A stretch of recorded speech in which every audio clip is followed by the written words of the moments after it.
देखा है कि भारत युद्ध के हर नए तौर तरीकों को निपटने में समृद्ध है। हमने ऑपरेशन सिंदूर में दिखा दिया है। टेक्नोलॉजी में जो भी महारत थी, पाकिस्तान ने हमारे सैन्य ठिकानों पर, हमारे एयरबेस पर, हमारे संवेदनशील स्थलों पर, हमारे आस्था के केंद्रों पर, हमारे नागरिकों पर मिसाइल्स, ड्रोन अनगिनत मात्रा में उन्होंने वार किया। देश ने देखा है, लेकिन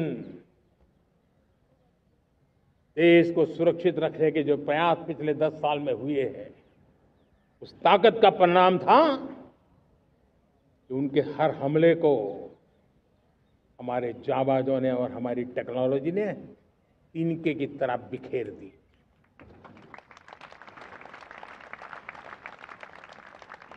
रत्ती भर नुकसान नहीं कर पाए। और इसलिए जब युद्ध के मैदान में टेक्नोलॉजी का विस्तार हो रहा है, टेक्नोलॉजी हावी हो रही है, तब राष्ट्र की रक्षा के लिए, देश के नागरिकों की सुरक्षा के लिए हमें भी, हमने जो आज महारत पाई है, वो महारत का और विस्तार करने की जरूरत है। हमने आज जो महारत पाई है, उसको लगातार अपग्रेडेड करते रहने की आवश्यकता है।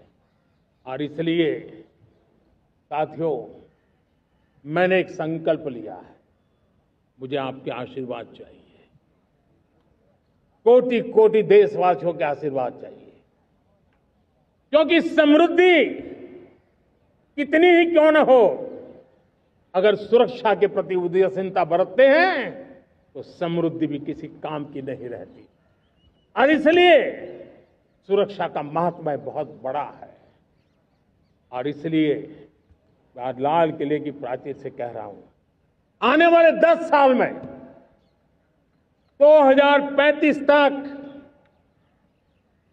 राष्ट्र के सभी महत्वपूर्ण स्थलों, जिनमें सामरिक के साथ साथ सिविलियन क्षेत्र भी शामिल है, जैसे अस्पताल हो,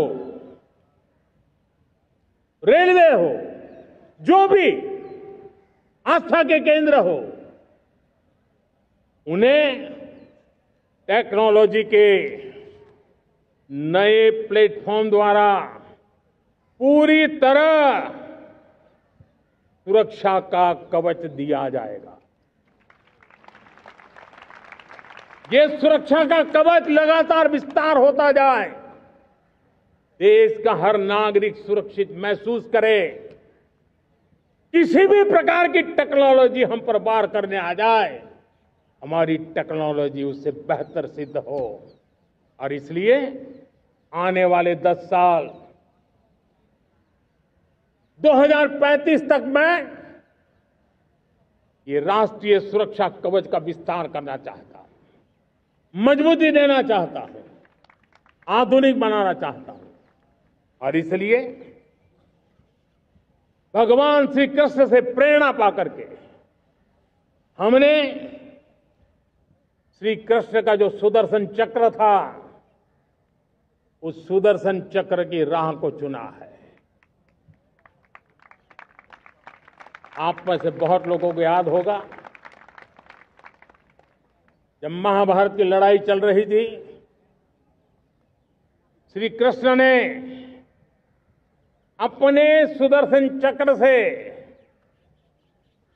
सूर्य के प्रकाश को रोक दिया था और दिन में ही अंधेरा कर दिया था।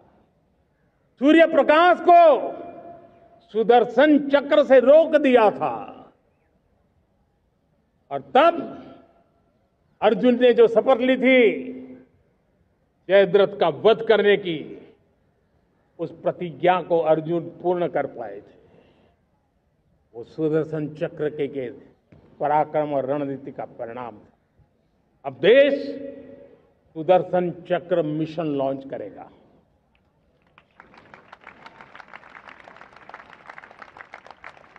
ये मिशन सुदर्शन चक्र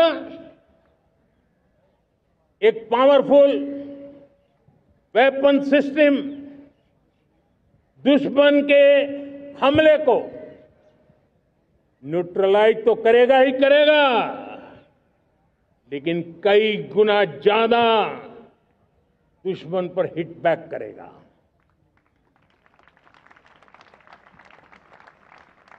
हमने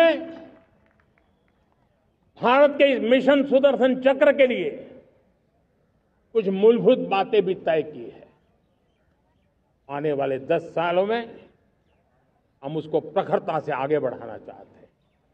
एक तो ये पूरी आधुनिक सिस्टम, इसके लिए रिसर्च, डेवलपमेंट, उसकी मैन्युफैक्चरिंग हमारे देश में ही हो, हमारे देश के नौजवानों के टैलेंट से हो, हमारे देश के लोगों के द्वारा बनी।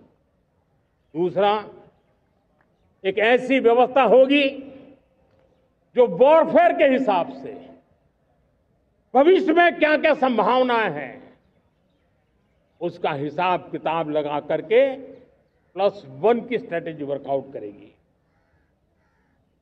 और तीसरा, सुदर्शन चक्र की एक ताकत थी, वो बहुत ही प्रिसाइज, जहां जाना था वहीं जाता था और वापस श्री कृष्ण के पास लौट के आता था।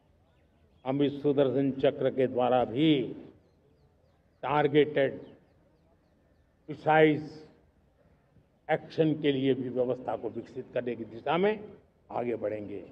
और इसलिए युद्ध के बदलते तौर तरीकों में राष्ट्र की सुरक्षा, नागरिकों की सुरक्षा के लिए मैं बड़े प्रतिबद्धता के साथ इस कार्य को आगे बढ़ाने के लिए वचन देता हूं।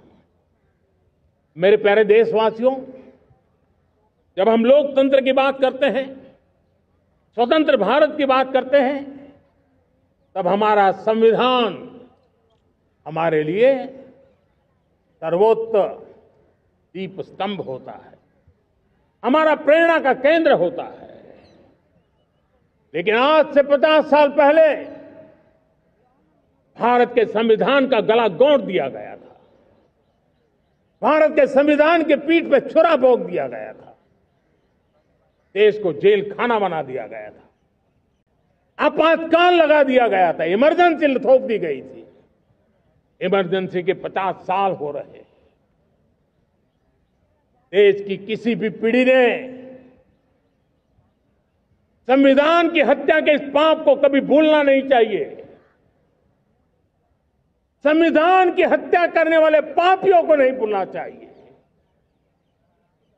और हमें भारत के संविधान के प्रति अपने समर्पण को और मजबूती देते आगे बढ़ना चाहिए। वो हमारी प्रेरणा है। मेरे प्यारे देशवासियों, मैंने इसी लाल किले से पंच प्रण की बात कही थी। मैं आज लाल किले से फिर से एक बार मेरे देशवासियों का पुनः स्मरण जरूर करना चाहता हूं। विकसित भारत बनाने के लिए न हम रुकेंगे, न हम झुकेंगे। हम परिश्रम की पराकाष्ठा करते रहेंगे और अपनी आंखों के सामने 2047 में विकसित भारत बना करके रहेंगे। मेरे प्यारे देशवासियों, हमारा दूसरा प्रण है कि हम हमारे जीवन में, हमारी व्यवस्थाओं में, हमारे नियम कानून परंपराओं में गुलामी का एक भी कण अब बचने नहीं देंगे। हम हर प्रकार की गुलामी से मुक्ति पाकर के ही रहेंगे। मेरे प्यारे देशवासियों, हम अपनी विरासत पर गर्व करेंगे। हमारी पहचान का सबसे बड़ा आभूषण, सबसे बड़ा गहना, सबसे बड़ा मुकुटमणि हमारी विरासत है। हम विरासत का गर्व करेंगे। मेरे प्यारे देशवासियों, इन सब के लिए एकता, ये मंत्र सबसे बड़ा शक्तिशाली मंत्र है। और इसलिए एकता की डोर को कोई काट न सके, ये हमारा सामूहिक संकल्प होगा। मेरे प्यारे देशवासियों, मां भारती के प्रति कर्तव्य निभाना ये पूजा से कम नहीं है, तपस्या से कम नहीं है, आराधना से कम नहीं है। और उसी भाव से हम सब मातृभूमि के कल्याण के लिए परिश्रम की पराकाष्ठा करते हुए 2047 विकसित भारत के लक्ष्य को पार करने के लिए अपने आप को खपा देंगे।